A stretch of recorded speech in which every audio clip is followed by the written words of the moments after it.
Hello বন্ধুরা, সবাই কেমন আছেন? আমি সকাল সকাল বেরিয়ে পড়েছি রামপুরহাট কাজের সূত্রে যাচ্ছি। আমি প্রতিদিন টোটোতে করে যাই। আমাদের বাড়ি থেকে রামপুরহাট প্রায় 25 কিলোমিটার। কিন্তু একটা বন্ধুর সঙ্গে দেখা হয়ে গেল, বন্ধু আমাকে নিয়ে যাচ্ছে।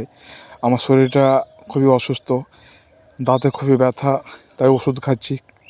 এখনও দাঁত তুলিনি, তবে তুলতে হবে মনে হচ্ছে। তাই আজকে রাস্তায় যাচ্ছি, খুবই ভালো লাগছে, সুন্দর পরিবেশ। ভিডিও আমি ঠিকঠাক বানাতে পারছি না, তাই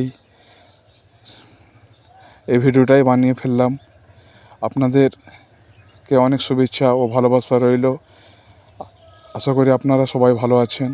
আমি রামপুরহাট কাজের সূত্রে চলে যাব, ভাটশালা মোড়ে নামব এবং নিজের গন্তব্যস্থলে পৌঁছে যাব। আপনারা সবাই ভালো থাকবেন, সুস্থ থাকবেন, এ শুভ কামনা রইল।